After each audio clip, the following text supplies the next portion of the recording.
Hello, I'm Mark, And I'm Casey. and today we're going to talk a little bit about Foundation series and some LiDAR. But first, let's roll the title screen.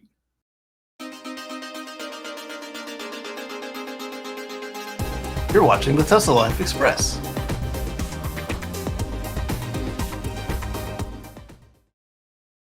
Thanks for joining us today. We're going to talk a little bit about this Foundation series Cybertruck and some Are we confusion. putting LiDAR on that? What's that? Are we putting LiDAR on the Foundation series? No, we're not doing that. Not yet. It could happen, but not yet.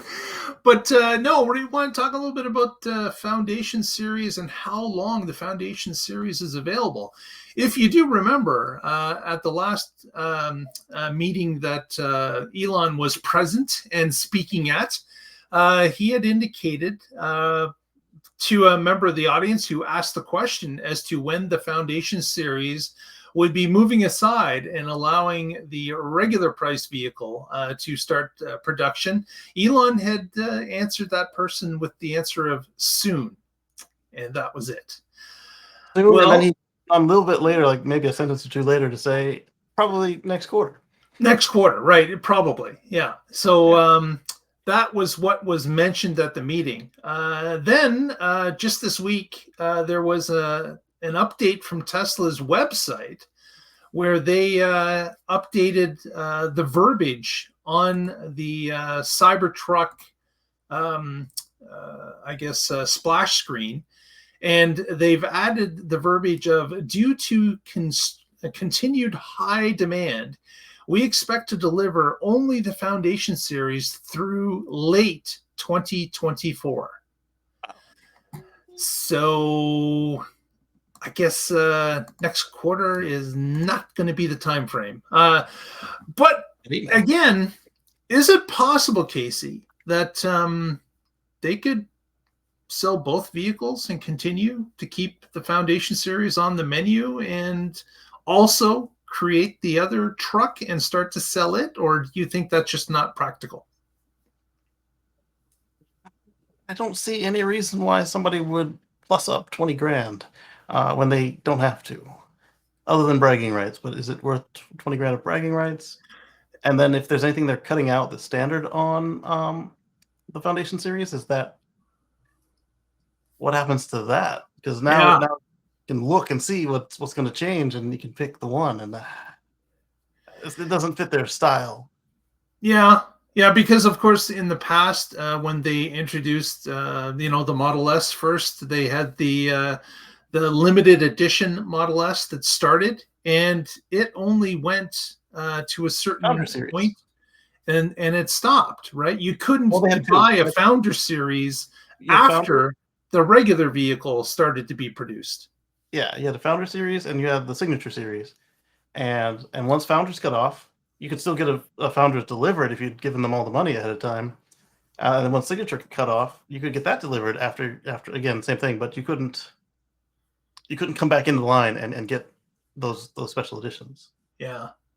As you mentioned too, I also think that many people that want a Foundation series for bragging rights or for whatever reason, for clicks, if they're a YouTube person, I think they've already got their vehicle or have certainly reserved that they're not getting it at this point, because the number of people that have had the ability to order it and have bypassed it waiting for the cheaper vehicle to be made available to them, it's got to be very large. We've got a whole bunch of people that have passed by the Foundation series, Casey included, that have let that go by because 20 grand is 20 grand.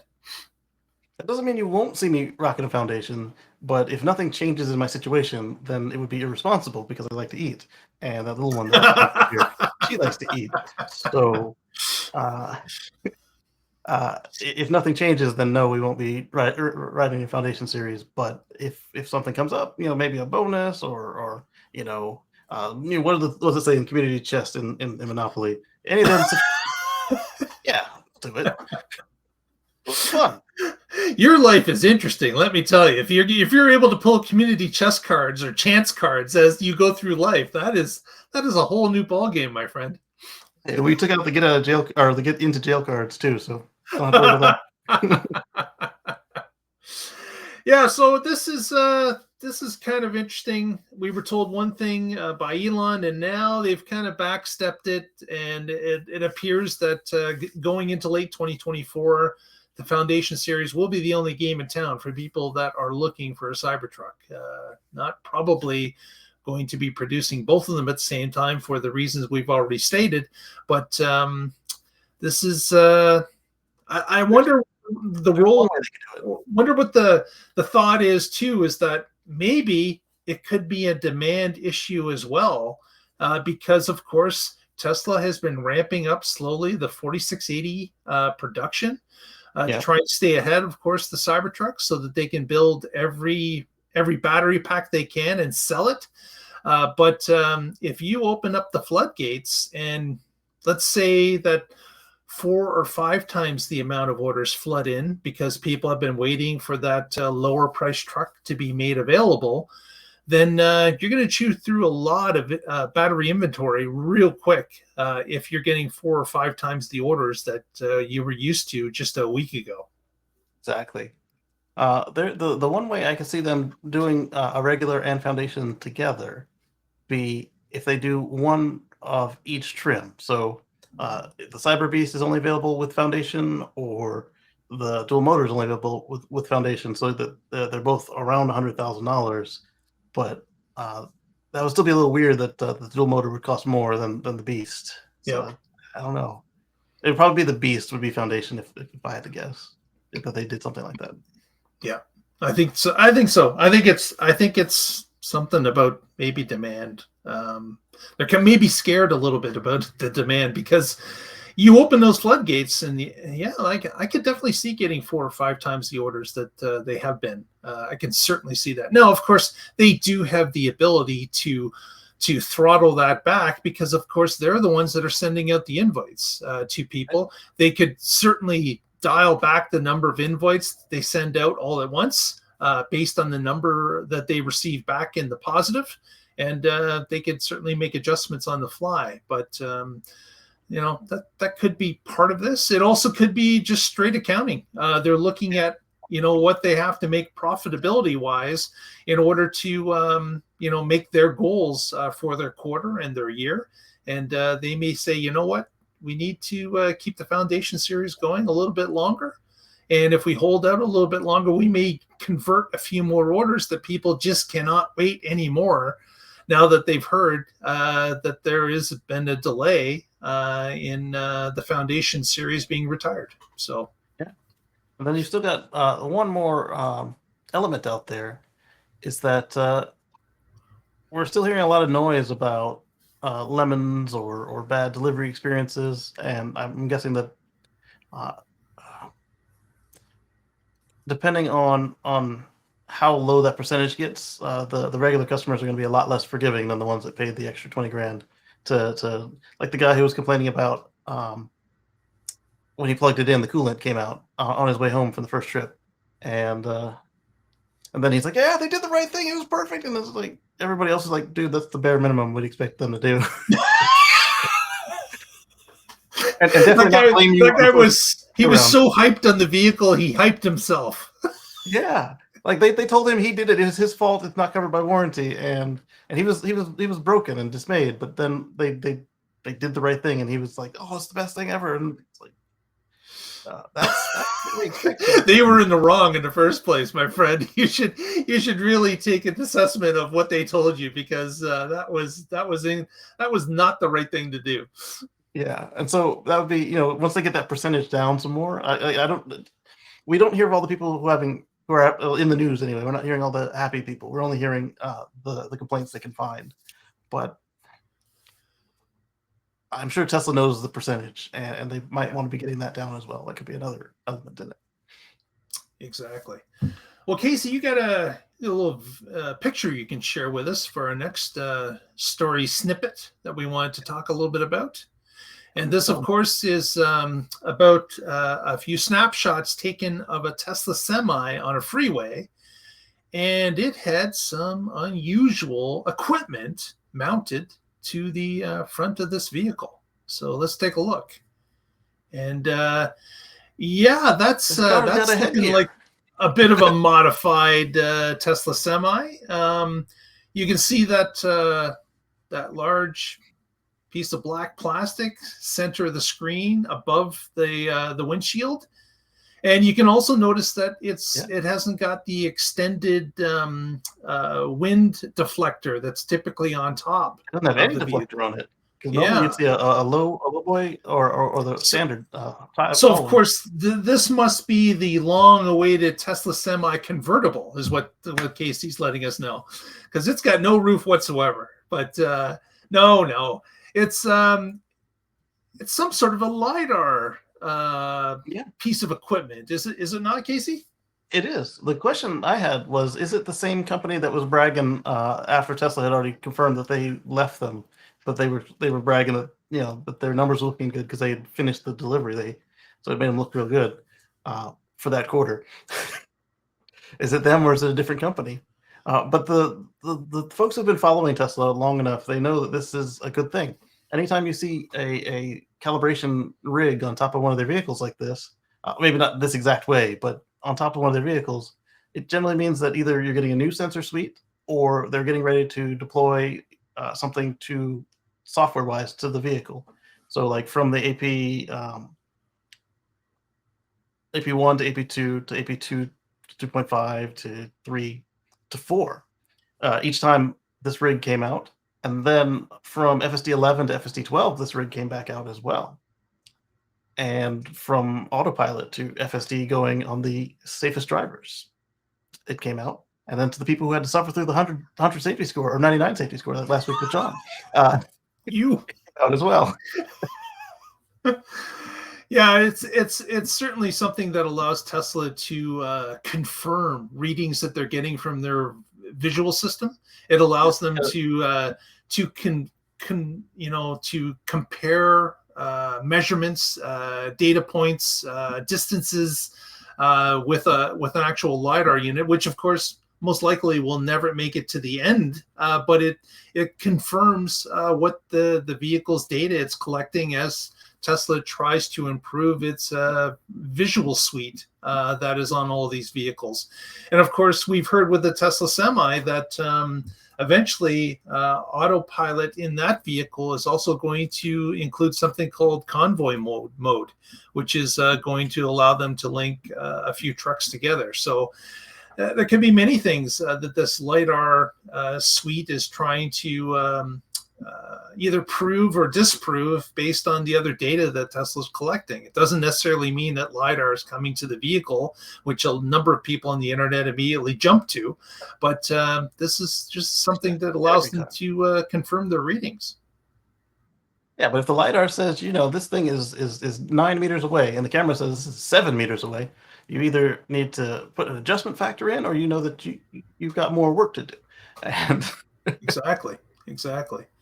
Yeah. And of course, like as Casey mentioned, we've seen these lidar units on other cars mounted to, roof racks and other things, as Tesla is proving for some new hardware that they have or an upgrade to what they already have. It's confirmation, allows them to double check their figures and make sure that they believe that it's calibrated correctly and feeding back the correct information into the computer, which of course is vital for the car to act in a expected way for the drivers. Definitely. And you mentioned convoy mode. I want to follow that taxi mode. I actually want to follow taxis. I want to be able to ping one of my friends driving a non-Tesla and just follow their car in FSD if I was driving a car with an interior camera, hands off, but with my car, my hand hovering near the wheel. So this brings up the question then, are they calibrating the existing sensor suite? Because we've seen that it has all the cameras that Hardware 4 can deal with, but we haven't even seen anything more than the TAC, the traffic aware cruise control. So are they activating the FSD features or autopilot features on Tesla Semi, or are they changing out the sensors for Semi 2.0? Good question, because as you mentioned, there is no automated driving at all in the Semi at this point. Nothing has been mentioned. It's strictly a driver-controlled vehicle at this point, and probably will continue to be for quite some time. But I would think that some of the automation features that they want to employ possibly in the future is they're starting to get an early test on this kind of stuff. They're taking the rig out on the road. They have been collecting data in this vehicle for some time, but they probably haven't been too focused on, the visual system, besides it being a set of mirrors for the vehicle or other normal things that a driver would be using the vision system for currently now in the cab. But Yeah, because Elon said about the Cybertruck, there aren't enough of them for them to be concerned with right now. And if you thought there weren't enough Cybertrucks, there's less exactly, semis out there. exactly. So this is probably the Semi team starting to, check off the boxes and say, okay, we are at one point going to get into some sort of autonomy driving or assistance, and we need to start testing for some of this going forward. And of course, the other bonus here is that Tesla is now starting to spin out a number of new rigs. They're actually producing more than they have ever been in the past, and maybe that equates into an extra 1 or 2 testing vehicles as well that they are going to use for these type of tests. So it could be that there are now resources enough to have 1 or 2 more testing vehicles that one's going to be slapped on with LiDAR and start doing some actual measurements. They can turn on like lane keep assist on the existing semis, for instance. That's a safety feature that's probably not turned on yet. But as I'm looking at this gives me another thought. Is this a Mark II? Because they're almost done with the factory, or at least they've started enough to the factory that it should be done with haste, to seeing how Tesla builds their facilities. Yep. Is this a Mark II mule?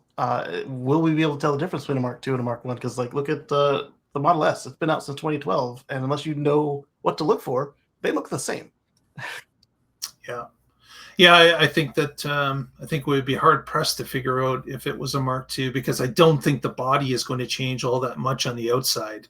Right. I think it's going to be components on the inside, and we're not going to know that from looking at it from the outside.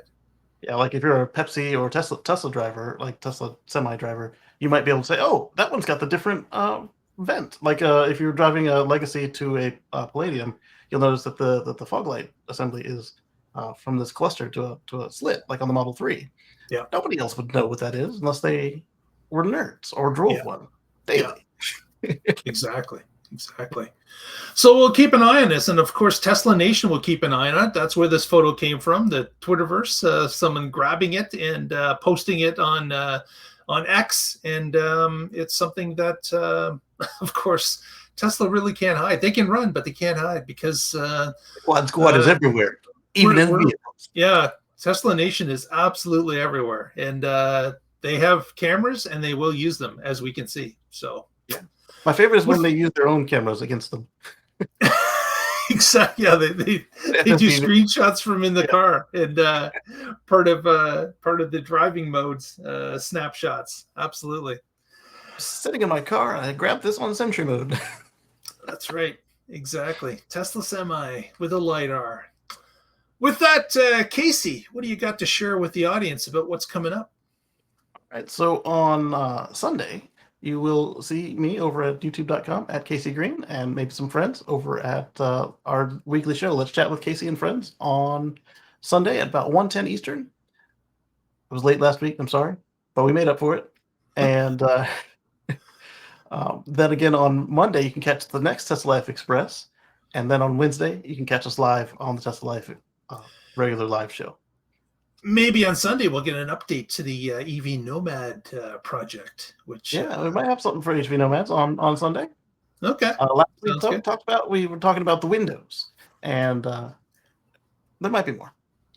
Very good. Very good. Right. Well, with that, we will catch you again, Tesla Nation, and together we will find out what's happening in the Tesla life. So have yourself a good evening. We'll talk to you soon.